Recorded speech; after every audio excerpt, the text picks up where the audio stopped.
નમસ્કાર, ન્યૂઝ બુલેટિનમાં આપનું સ્વાગત છે। હું છું પંકજ શર્મા। શરૂઆત કરીશું વાતાવરણમાં આવી રહેલા મોટા ફેરફારની।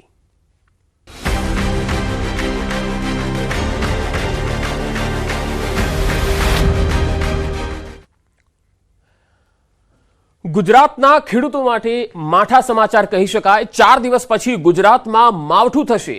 હવામાન વિભાગની પ્રી મોન્સૂન એક્ટિવિટીની આગાહી છે। 10 અને 11 એપ્રિલે વેસ્ટર્ન ડિસ્ટર્બન્સ સક્રિય થશે।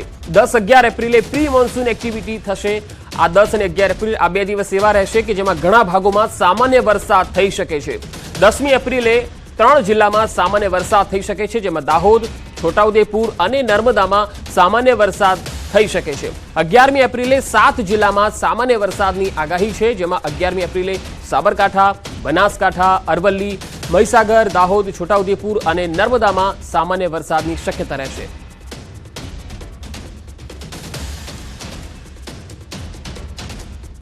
તો 10મીએ 3 જિલ્લા અને 11મીએ 7 જિલ્લામાં સામાન્ય વરસાદની આગાહી છે। ગુજરાતના ખેડૂતો માટે માઠા સમાચાર કહી શકાય। એક તરફ ગરમીનો પ્રકોપ પણ વધી રહ્યો છે। 40 ડિગ્રીની આસપાસ પારો જોવા મળી રહ્યો છે।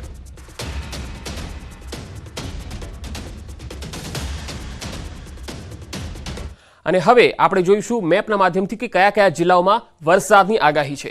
તો 10મી તારીખે કયા કયા જિલ્લાઓમાં વરસાદની આગાહી છે તમે જોઈ શકો છો। દાહોદ, છોટાઉદેપુર અને નર્મદા, આ 3 જે જિલ્લા છે તેમાં 10 એપ્રિલના રોજ વરસાદની આગાહી છે। બાકીના જિલ્લાઓમાં વાતાવરણમાં નાના મોટા ફેરફાર અથવા વાદળછાયું વાતાવરણ જોવા મળી શકે છે। હવે 11મીની વાત કરીએ તો 11માં સાબરકાંઠા, અરવલ્લી, મહીસાગર, દાહોદ, છોટાઉદેપુર, નર્મદા, એટલે કે ટોટલ 6 થી 7 જિલ્લા એવા છે કે જ્યાં 11 એપ્રિલના રોજ સામાન્ય વરસાદની આગાહી છે, જ્યારે બાકીના જિલ્લાઓમાં વાદળછાયું વાતાવરણ પણ જોવા મળી શકે છે। એક તરફ ગરમીનો પ્રકોપ ધીરે ધીરે વધી રહ્યો છે અને બીજી તરફ માવઠું પણ જોવા મળી રહ્યું છે। આવો સાંભળીએ કે હવામાન વિભાગે આગાહી અંગે શું કહ્યું।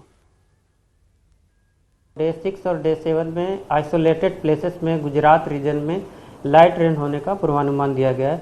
और डे 6 की बात करेंगे, जो ज़िले जहां पे लाइट रेन होने के पूर्वानुमान दिया गया है वो है दाहोद, छोटा उदयपुर, नर्मदा। और डे 7 में जहां पे लाइट रेन होने के चांसेस हैं आइसोलेटेड प्लेसेस में साउथ गुजरात रीजन के वो ज़िले हैं बनासकांठा, साबरकांठा, अरावली, महिसागर, दाहोद, छोटा उदयपुर और नर्मदा। डे 6 और डे 7 में आइसोलेटेड प्लेसेस में गुजरात रीजन में लाइट रेन होने का। તો ગુજરાતમાં 4 દિવસમાં ગરમીમાં કોઈ રાહત નહીં મળે। ગરમી અંગે હવામાન વિભાગે આગાહી કરી છે। અમદાવાદ અને ગાંધીનગરમાં પારો 36 ડિગ્રીએ પહોંચી શકે છે અને હજુ પણ તાપમાન વધી શકે છે।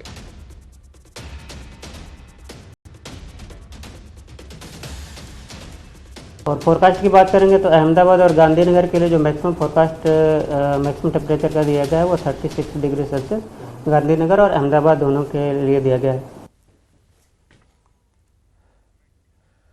અને હવે વાત કરીશું રૂપાલા વિવાદની।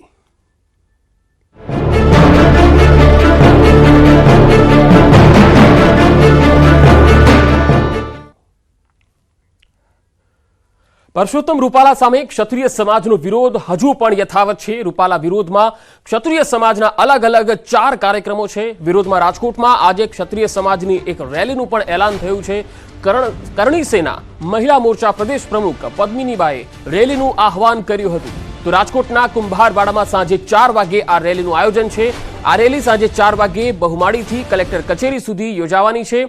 રૂપાલાની ટિકિટ રદ કરવા કલેક્ટરને આવેદનપત્ર આપવાનું પણ આયોજન છે, જેમાં મોટી સંખ્યામાં આગેવાનો ભેગા થાય તેવો દાવો થઈ રહ્યો છે। આ રેલી માટેની મંજૂરી પણ માંગવામાં આવી છે। તો બીજી તરફ આજે કરણી સેનાના રાષ્ટ્રીય અધ્યક્ષ મહિપાલસિંહ મકરાણા પણ અમદાવાદ આવી રહ્યા છે। અમદાવાદ પહોંચ્યા બાદ તેઓ રાજકોટ જશે અને અમદાવાદના ગોતા ખાતે રાજપૂત ભવનમાં વિવિધ સ્ટેટના રાજવી પરિવારના સભ્યો સાથે તેઓ બેઠક કરશે અને પત્રકાર પરિષદ પણ યોજશે। તો રાજકોટમાં આજે રાજપૂત સમાજના સંકલન સમિતિની બેઠક પણ યોજાવાની છે, જેમાં મુખ્ય સંયોજક રમજુભા જાડેજા અને કરણસિંહ ચાવડા રાજકોટ પહોંચશે। તો રાજકોટમાં પદ્મિનીબાના અન્ન ત્યાગનો આજે 4થો દિવસ છે।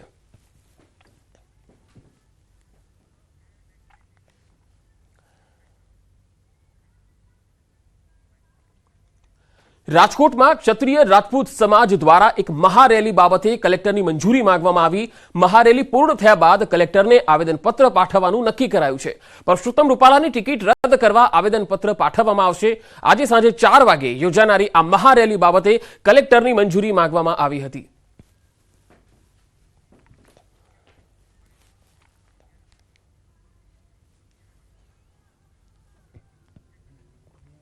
તો આ મહારેલી બાબતે કલેક્ટર પાસે મંજૂરી પણ માંગવામાં આવી છે. મોટી સંખ્યામાં ક્ષત્રિય રાજપૂત સમાજના આગેવાનો આ રેલીમાં જોડાય તેવી પૂરી સંભાવના છે. આજની આ રેલી જે છે એમાં હુંકાર કરવામાં આવશે કે કઈ રીતે આગળની રણનીતિ હશે. આપણે આ મહારેલી આપણે બહુમાળી ભવનથી રેસકોર્સ રિંગ રોડ અને કલેક્ટર કચેરી આવેદન આપવા જવાનું છે. તો આમાં જે પણ ભાઈઓ ઘોડા, બળદગાડા, રિક્ષા, સ્કૂટર, 4-વ્હીલર જે પણ બધા પાસે હોય લઈને આવો.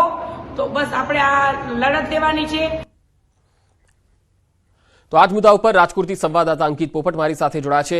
અંકિત, જે ક્ષત્રિય રાજપૂત સમાજની આજે એક મહારેલી રાજકોટમાં યોજાવાની છે તેની પરમિશન મળી ગઈ છે અને આ રેલીમાં શું મેસેજ આપવામાં આવશે સમાજના લોકોને?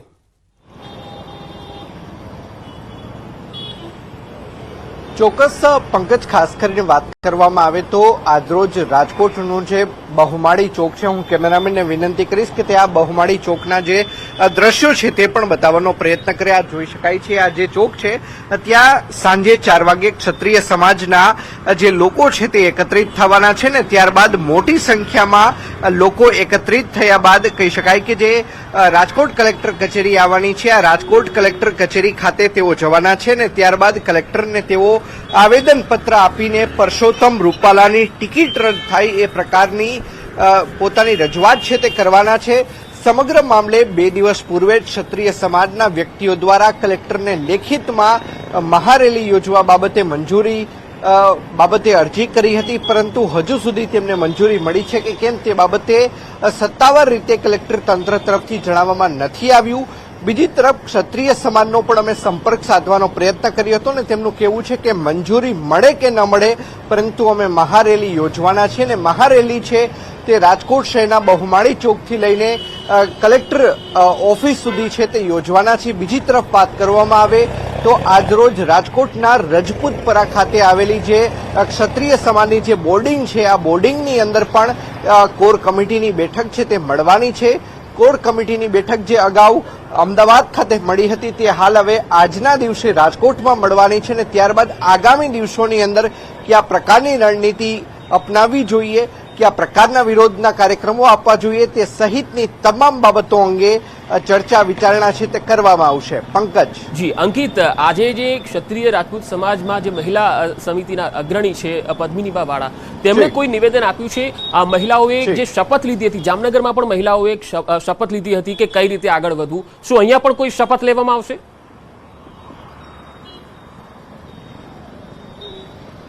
ચોક્કસ પંકજ, ખાસ કરી વાત કરવામાં આવે તો પદ્મિનીબા વાળાની જો આપણે વાત કરીએ તો પદ્મિનીબા વાળાનો અન્ન ત્યાગનો આજે 4થો દિવસ છે ને આજે 4થા દિવસે પણ તેઓ રાજકોટ શહેરના જુદા જુદા મત વિસ્તારની અંદર ફરીને તેઓ પરસોત્તમ રૂપાલાનો બોયકોટ કરવામાં આવે એ પ્રકારના પોસ્ટરો છે, એ પ્રકારની જે પત્રિકાઓ છે તે લોકો સુધી તે અને તેમની સાથે રહેલી ક્ષત્રિય સમાજની જે મહિલાઓ છે તે પહોંચાડવાની છે. બીજી તરફ હાલ અત્યારે આ પ્રકારનો કોઈ માહોલ છે તે રાજકોટ શહેર ખાતે જોવા નથી મળી રહ્યો.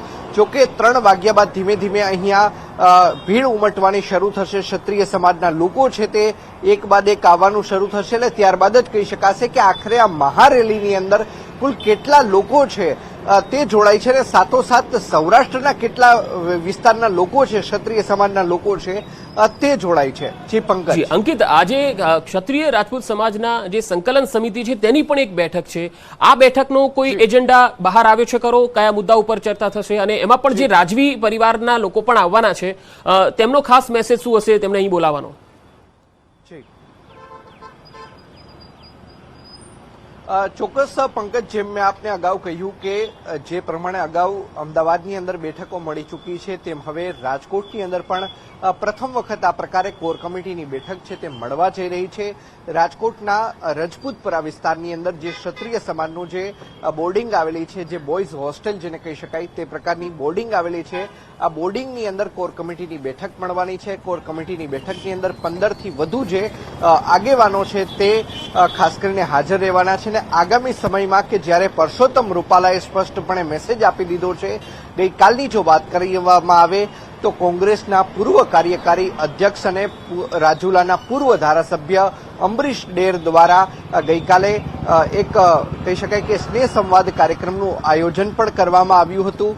રાજકોટની જે કૃષ્ણા ગૌશાળા છે ત્યાં આયોજન કરવામાં આવ્યું હતું અને સ્પષ્ટપણે ત્યારે અમરીશ ડેરની હાજરીમાં જે પરસોત્તમ રૂપાલા છે તેમને મૂળ અમરેલીના અને રાજકોટ ખાતે વસતા લોકોને સ્પષ્ટપણે કહ્યું હતું કે આગામી 1 થી 2 દિવસમાં હું જે ફોર્મ ભરવાની તારીખ છે તે જાહેર કરીશ.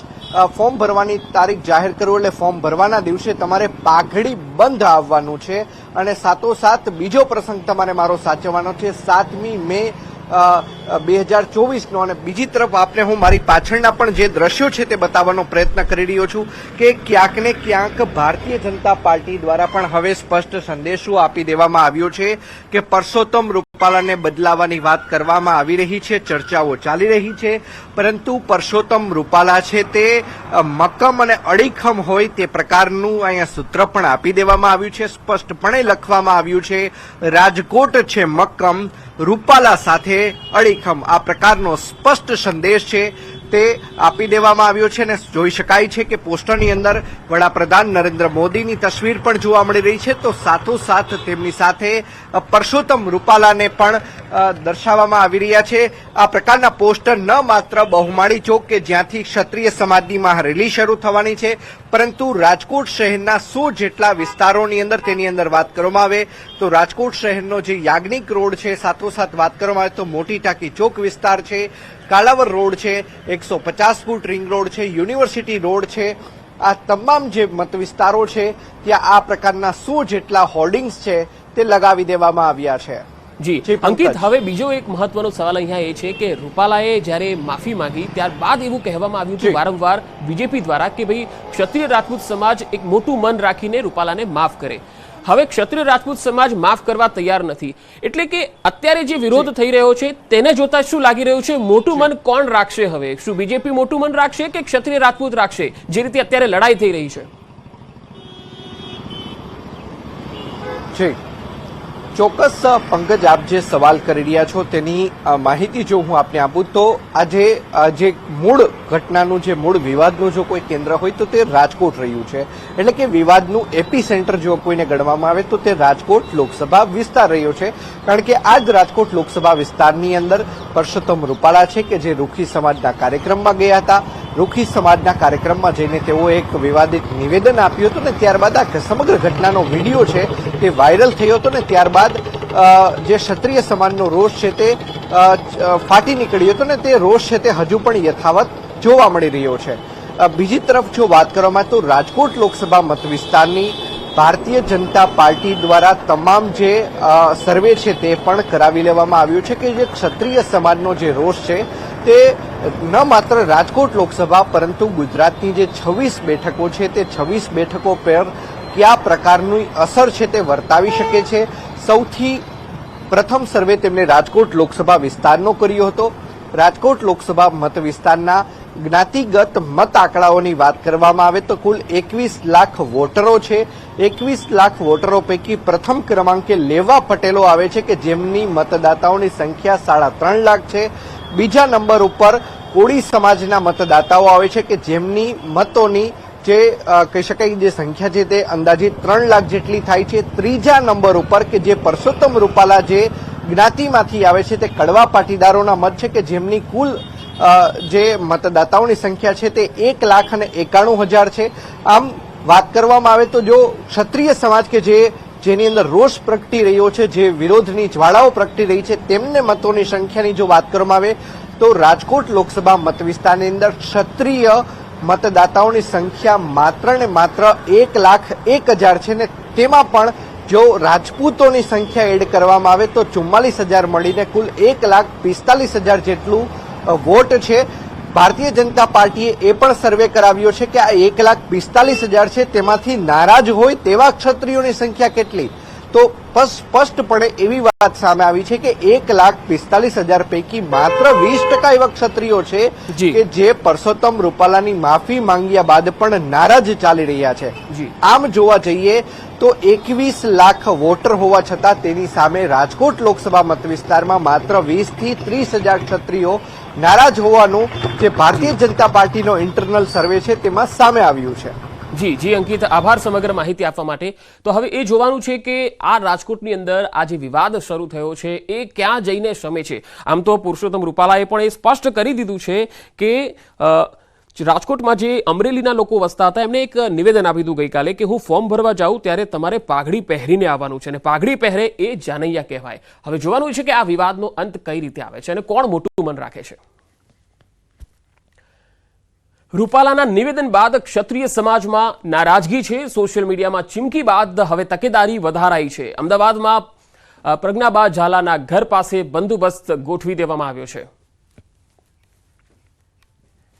પદ્માબાના ઘર પાસે પોલીસ બંદોબસ્ત ગોઠવવામાં આવ્યો છે, કારણ કે લગાતાર ક્ષત્રિય સમાજમાં જે રીતે રૂપાલાની સામે નિવેદનબાજી અને વિરોધ થઈ રહ્યો છે, કાર્યક્રમો અપાઈ રહ્યા છે, આવેદનો અપાઈ રહ્યા છે, તેને જોતા હાલ પોલીસ બંદોબસ્ત ગોઠવવામાં આવ્યો છે. સોશિયલ મીડિયામાં પણ જે રીતે ચીમકી અપાઈ રહી છે તેને જોતા તકેદારી વધારાઈ છે.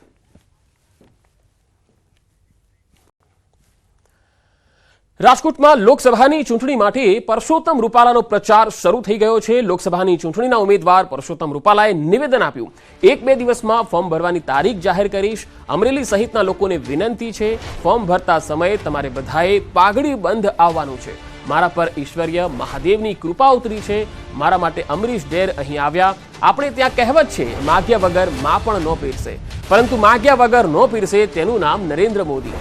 તો પરસોત્તમ રૂપાલાએ અમરેલીમાં પાણીની સમસ્યાની વાતો રમૂજી શૈલીમાં રજૂ કરી.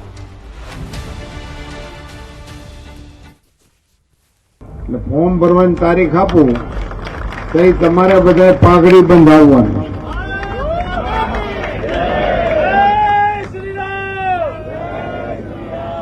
પાઘડી બંધમાં ખ્યાલ આવે ને.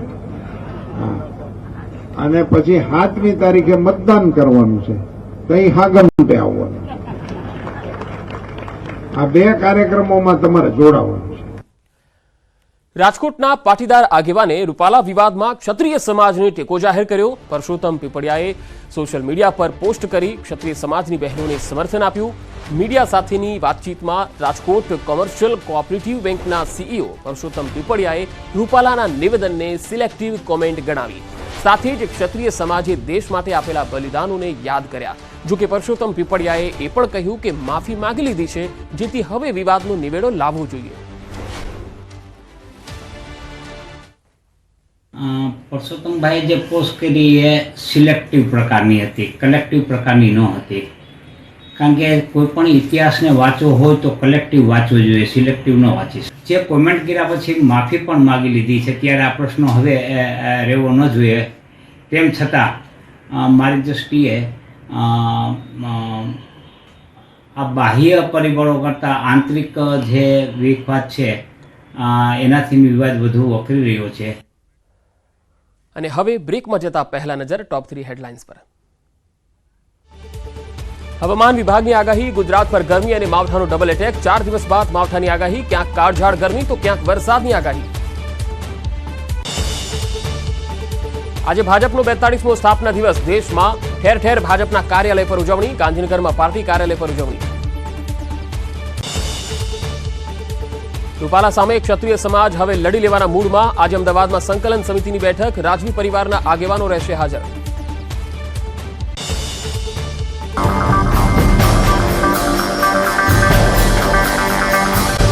બ્રેક બાદ સમાચારોમાં આગળ વધીએ. આરએસએસ વડા મોહન ભાગવત 3 દિવસ ગુજરાતના પ્રવાસે છે. મોહન ભાગવત વહેલી સવારે વડોદરા રેલવે સ્ટેશન પહોંચ્યા. રેલવે સ્ટેશનથી બાય રોડ ભરૂચ જવા રવાના થયા. મોહન ભાગવત ભરૂચમાં આજે બુદ્ધિજીવીઓ સાથે ગોષ્ઠી કરશે. 7 એપ્રિલે ગરુડેશ્વર દત્ત મંદિરે દર્શન કરશે અને બાદમાં 7 એપ્રિલે વડોદરામાં પણ બુદ્ધિજીવીઓ સાથે ગોષ્ઠી કરશે. આ પ્રવાસ દરમિયાન તેઓ ભરૂચ, વડોદરા અને અમદાવાદ શહેરમાં વિવિધ સમાજના નાગરિકો સાથે પણ બેઠક કરશે. બોટાદમાં આપ નેતાની પાસા હેઠળ ધરપકડ કરાઈ છે. મૌલાના શૌકત અલી ખાનની ધરપકડ થઈ છે. આરોપીની મારામારીના ગુનામાં સંડોવણી હતી. મૌલાના શૌકત અલી આપ લઘુમતી મોરચાના પ્રમુખ છે. ધરપકડ મામલે આપ એમએલએ ઉમેશ મકવાણાએ નિવેદન આપ્યું. મૌલાના શૌકત અલી ગુનેગાર નથી, આ ભાજપની ચાલ છે.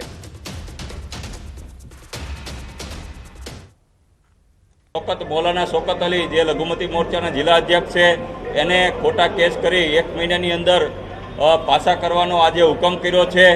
અને જે રીતના જિલ્લા વહીવટી તંત્ર દ્વારા આમ આદમી પાર્ટીના કાર્યકર્તાઓ ઉપર ખોટા પાસાના કેસ કરી અને જેલની ધમકી આપી રહ્યા છે, તો તેને આમ આદમી પાર્ટી અને ઇન્ડિયા એલાયન્સ અને ખાસ કરીને મારી બોટાદની જનતા એને સખત શબ્દોમાં વખોડી રહી છે. તો આ બુલેટિનમાં અત્યારે આટલું જ. નમસ્કાર.